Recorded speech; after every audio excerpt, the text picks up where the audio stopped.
What's up, everybody? Derek Anderson, the DA, and this is my review of Umma. It is a horror film directed by Iris Shim. It stars Sandra Oh, Fivel Stewart, Dermot Mulrooney, Odeya Rush, and Tom Yee. So, yeah. This movie was a little bit of a disappointment for me. As you know, if you've been watching this channel, I was really excited about this movie because I really liked the premise. You know, this is a really interesting premise, kind of exploring mother-daughter relationships, you know, in the context of a horror film, right? You know, I'm like, hey, this could be pretty good, right? But I was expecting, I guess, something a little bit more nuanced. Ultimately, what it just got down to was abuse, you know, just, you know, you had an abusive mother to a daughter, and, you know, then the daughter just says, well, I don't want anything to do with you. I'm gonna go on this there, you're gonna go over there, and we'll never see each other again until, you know, the mother passes away, and then the uncle stops by, drops off the remains, and says, hey, you got to deal with your mother. You know how she is if you don't. And of course, you can pretty much guess what happens from there. So I was confused about why this film decided to kind of take the cheap way out, you know, with abuse. It's only an 83-minute film, and this topic probably required a lot longer of a script to really kind of develop stronger ideas about mother-daughter relationships, because that's what this should have been about. You know, Sandra Oh is okay. You know, she does a good job, and, you know, as an actress, you know, you can't go wrong with her. You know, in this term, she plays Amanda. Her daughter is Chris. That's played by Fivel Stewart. So they have a very interesting relationship. You know, she kind of does everything that her daughter wants to do. Like, her daughter wanted to be a beekeeper. She got into bees. I hate bees. I don't even like bees. So, you know, but I did it for my daughter. So it's like she's trying to do everything her daughter, you know, wants to do because her mother did nothing she wanted to do, you know. So it's kind of showing that relationship on that level, but it's very surface level. It doesn't get much deeper than that between those two actors, and everything really derives from how she felt about her mother, again, who was abusive. You know, it's like, okay, I understand like why you would want to leave and get away from an abusive parent. Like, who wouldn't? So it just, like, you know, okay, you know, like a better script would have fleshed out more interesting, nuanced ideas about a mother-daughter relationship. They just decided not to go in that direction. The other actors were fine, but they were new. You could tell, like, the daughter, very, you know, she's been in other things. I saw that. Her friend, which is played by Odeya Rush, she's been in a few other things. But you could tell they're kind of new, and they acted new. They weren't very believable in their roles, you know, and that was unfortunate. You know, anytime you get a good, you know, solid idea, you want all the actors to kind of step up, and in this case, you know, the younger actors in this film didn't. And, you know, towards the end of the film, you know, you could kind of tell that they really didn't have a good situation with the script or with the ideas, so they tried to clean it up towards the end, and unfortunately it just wasn't good enough. All right, so let's go ahead and get to the scoreboard, and let's see how the scores came out.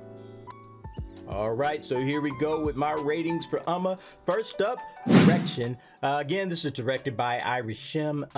And the one thing I will say is that, you know, the look of the film, you know, felt okay, but it wasn't, you know, anything extravagant. You know, I don't think she really went deep enough with the horror genre. One of the things that you want to do with a horror film is you want to give a lot of tension, set up scenes, you know, and then give the payoff.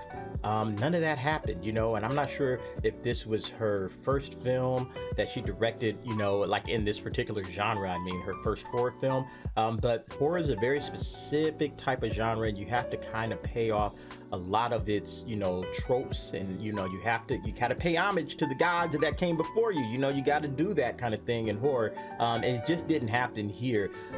Overall, it's not a bad job, but it's just not memorable. It's not, you know, what I felt, again, with the premise and everything that it was. It could have been so much better. It could have been so much more interesting and unique, and it just kind of turns out to be rote, you know, just kind of plain Jane, paint by numbers, you know, unfortunately. So I'm gonna go ahead and give the direction a 5. Still not a bad job directing. You know, I think, you know, with the two main actors, Sandra Oh and Dermot Mulrooney, you know, they do a pretty good job of conveying a lot of the emotions that they had, but, you know, the other actors, you know, she kind of needed to pick those folks up a bit.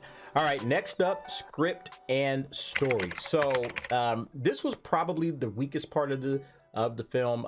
The script did not deliver on its premise and the promise of the premise. I always call it the promise of the premise. You know, what is it that this premise is telling you is going to happen? You know, like I said, it took it very easy on the mother-daughter relationships. I thought this should have been way more nuanced. Don't just make it easy like, okay, this was an abusive mother and, you know, this person was abused. Yeah, okay, I get it. And there's a lot that you can do with that as well. But it's just kind of normal. You know, you expect that, you know, with a mother-daughter relationship, you're going to dig into things that people, you know, experience in real life. You know, not to say that abuse isn't done in real life, but people that are going through typical mother-daughter type relationship problems. Those are the things that I wanted to see, you know, and, you know, they never brought it out, you know, when I came in, and maybe that's my fault for coming in with those expectations. It just never brought it out. And, you know, mostly the dialogue and everything like that, that was okay. But again, short film, they really didn't go too deep into what they could have done. So I ended up giving this a 4.5.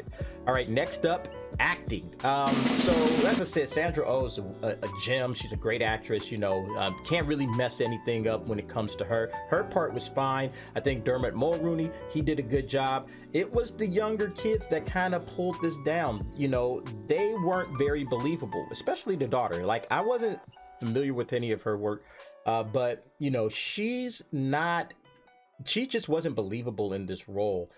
She's supposed to play like a kid that's trying to get out of the house, go off, do her own thing. You know, she's applying to college. The mother's like, oh no, you know, don't you dare apply to college. And it's kind of like the reactions and everything that you expect to see from her don't really pay off. You know, it's like, okay, she's afraid of leaving this woman. At the same time, she wants to get off and do things on her own, you know, but the actress never really gives you the emotion of that. You know, it's just kind of the lines are just dropped and there we are.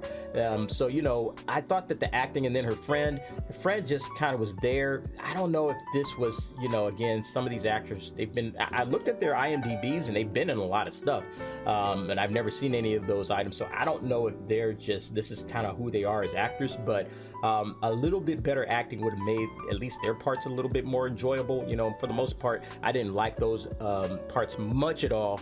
Most of the stuff between Sandra Oh dealing with the mother was fine, but the rest of that, not watchable. I give the acting as well a 4.5.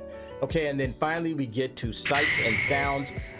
Yeah, once again, like when you're talking about a horror film, this is so important, is that the atmosphere matters, you know? And so you had like this isolated place, this little farmhouse out in the middle of nowhere where they, you know, keep bees and, you know, okay, there's a lot of different things that you can do with that concept.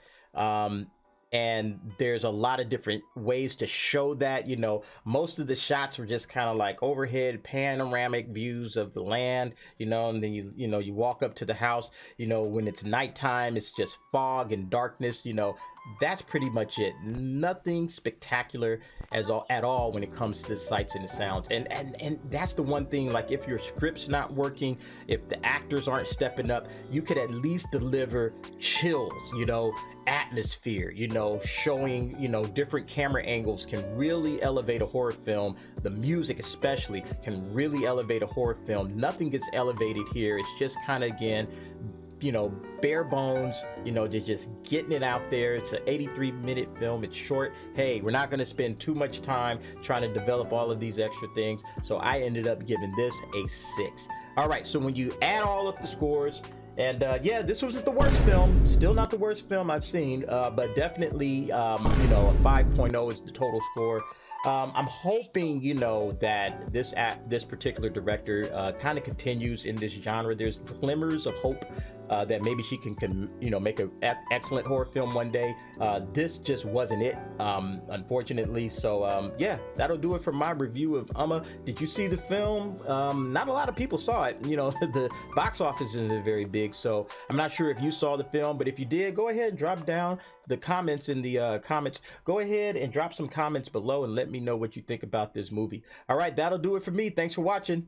I'll see you next time. All right, folks, and there we go. Umma coming in at number 11, kind of like The Lost City did just a little bit ago. So yeah, those are these reviews so far. Right now, we're at number 12, still keeping the top 5. X, The Batman, Jujutsu Kaisen 0, The Cursed, and Death on the Nile. I'm hoping that we start seeing some better movies. You know, I'm definitely going to check out Morbius. That's coming up. Ambulance is going to be right after that for me. And then, of course, Sonic 2. I know my kids will probably drag me off to see that, so I'll be checking those movies out probably within the next couple of weeks. And then after that, we'll see how this list looks then. All right, folks, thanks for watching. See you next time.